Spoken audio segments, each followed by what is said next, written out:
Hello, everyone. My name is Eric Moore. I'm the host of the Testing in 10 webinar series from the English Language Testing Society. And I'm honored today to have Sarah Emory with me. Sarah is the Assistant Director, International Teachers and Scholars at the Derek Box Center for Teaching and Learning at Harvard University in Boston, Massachusetts. Welcome, Sarah.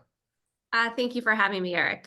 Oh, my pleasure. Great to have you. I was lucky enough to present with Sarah at a TESOL conference this year and enjoyed our conversation. And this interview will be based a little bit on some of the things we had talked about. We're focusing on the assessment of international graduate teaching assistants.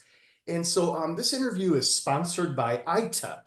And ITEP was the first testing company in the world to introduce internet-based English proficiency testing. And the test results are available within 24 hours. So thank you to ITEP for sponsoring the interview. So Sarah, if you're ready, we'll jump into some questions here. Okay, Yes. great. So Sarah, how do you distinguish between evaluating general English language proficiency and assessing English language proficiency specifically for international graduate teaching assistants at universities and colleges? Well, I think that's a great question, but I don't actually distinguish between the two. So at Harvard, in our program, we use ACTFL, which is the American Council for Teaching Foreign Languages by Language Testing International, in order to do a modified oral proficiency interview. And the metric that we assess for is the advanced proficiency level. And we know that individuals at the advanced proficiency level, whether native speakers or multilingual speakers of English, tend to have the linguistic flexibility to do a lot of complicated communication tasks, including teaching. And so when we're doing our evaluations, we're making sure that people have the linguistic versatility in order to engage in the classroom, teach, handle questions, deal with unexpected situations. So all different things that graduate teaching assistants tend to encounter. It's kind of almost an interesting sort of niche area that I don't think, in the beginning of my career, I never really thought much about, but it is very important to have the international teaching assistants to make sure that they are able to communicate and to support, well, but also to support them in their situations. It's a very important part for them to feel comfortable and to do a better job teaching. Let's see. So, what's your take on the role of English language proficiency testing in supporting non-native English speaking teaching assistants in their professional development and academic journey?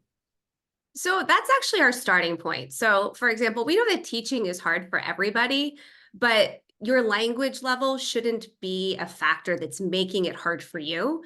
And so one of the things we do with our program is we assess incoming PhD students when they start their programs. And so we do that assessment like years before many of them teach, because we want them to have the opportunity to develop their language, not just for teaching, but also for the other professional and communication context in which they'll have to communicate with other people. So, and some people don't have long-term teaching goals, which of course is very common at the PhD level at this point. But the communication skills that they practice and work on are for so much more than teaching. And so we do a lot with the students to make sure that as they develop their language skills, they're developing it not just for teaching, but for the other professional goals that they have set for themselves. What are some of the other goals typically then?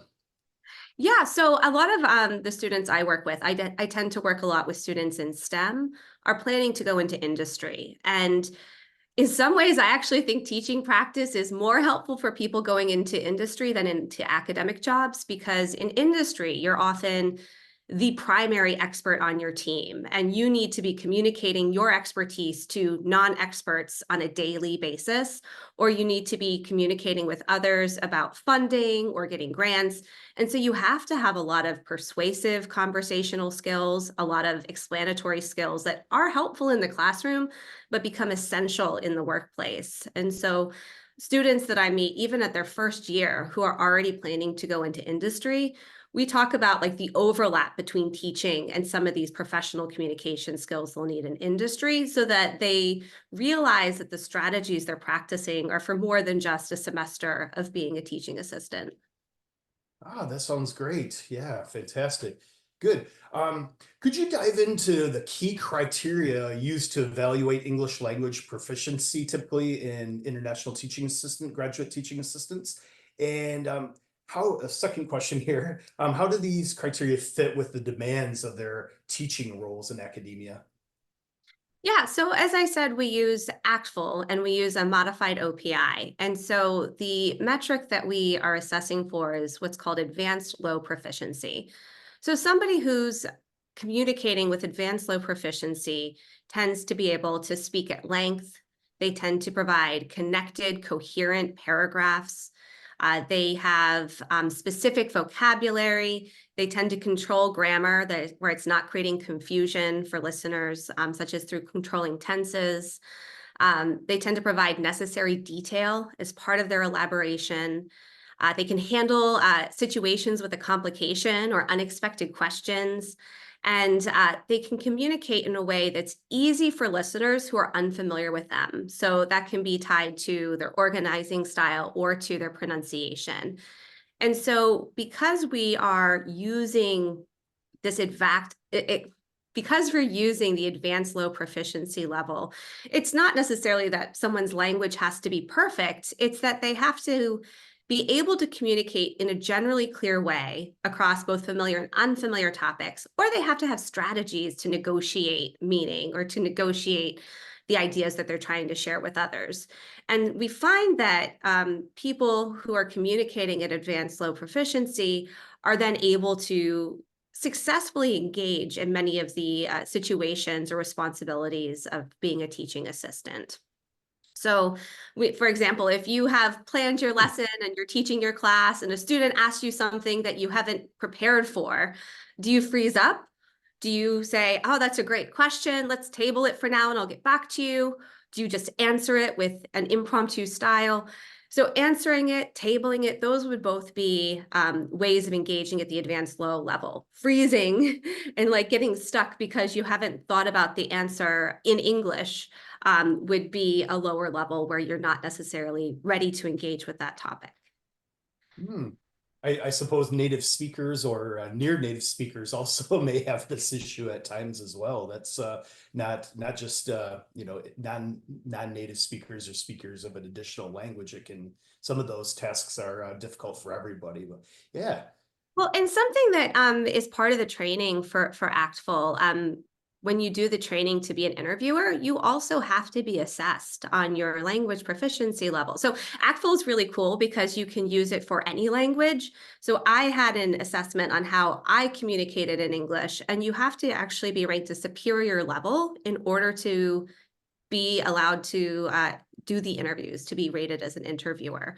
And it doesn't work from the assumption that all native speakers are advanced or superior speakers, because it depends on the functions of your language and how you engage with them.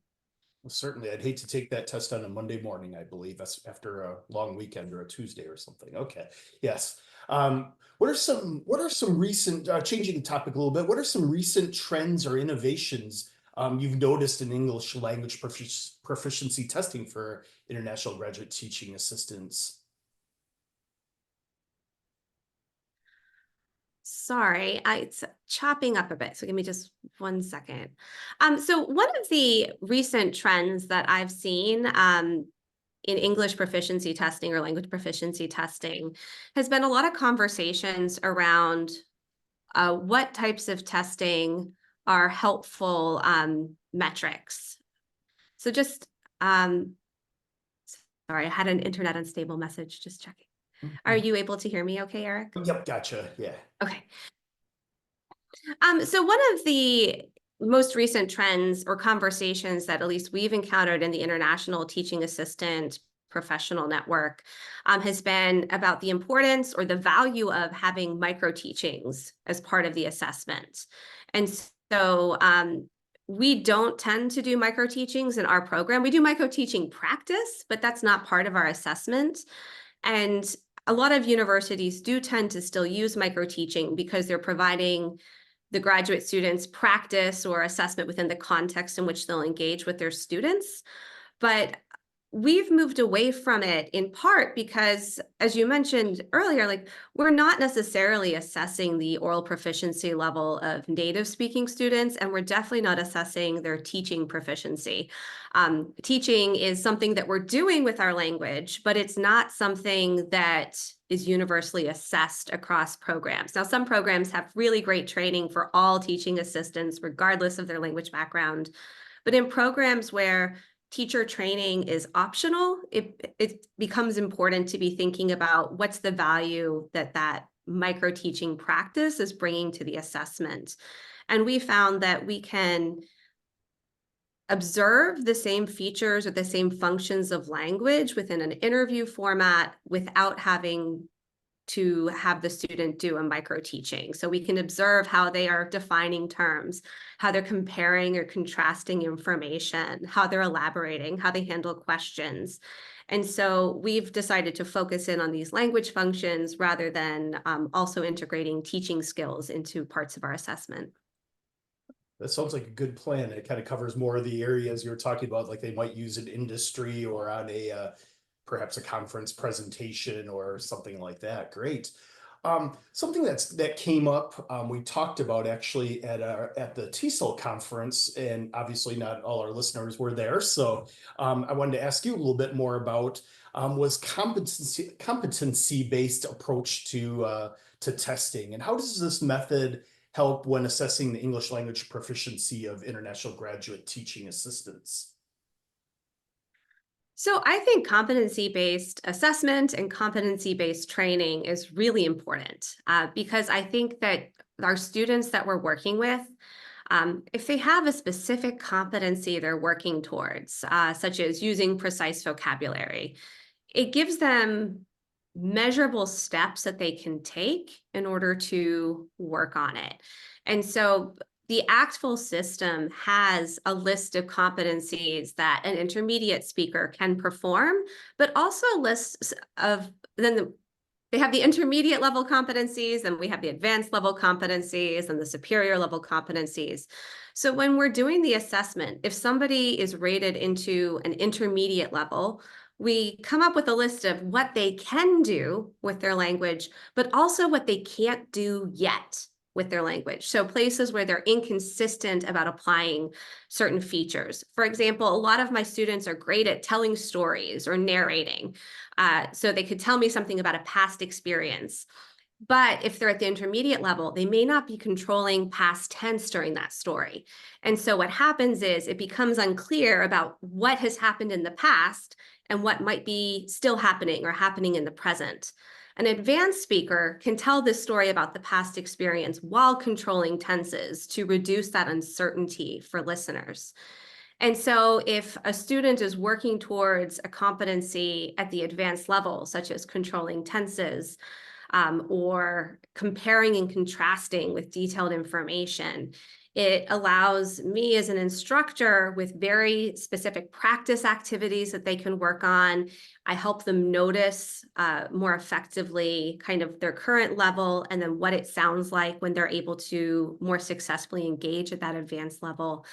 And by having the competency, it's also easy to find models of it who are both native and multilingual speakers of English. So if somebody is modeling, comparing, and contrasting with detailed information, I can find so many examples on TED of somebody who's doing that very effectively, or through searching of video lectures from our classes or from our sections.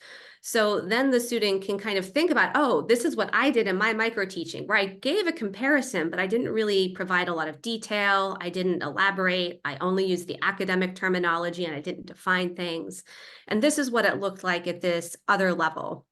And that allows them to be more aware of the types of strategies they can practice in order to continue to develop the skills that they're trying to work on. Does that answer your question? I feel like I might have jumped around a bit. No, definitely. Very interesting. Yeah, that describes it very well, I think. Yeah, thank you. Well, great. Well, Sarah, it's been a great pleasure to have you for the interview today. I appreciate your input, your knowledge, and I want to say thank you again for meeting with me for this. I'd like to also thank ITEP again for sponsorship of this interview, and hope to see everybody next time. Thank you, Sarah.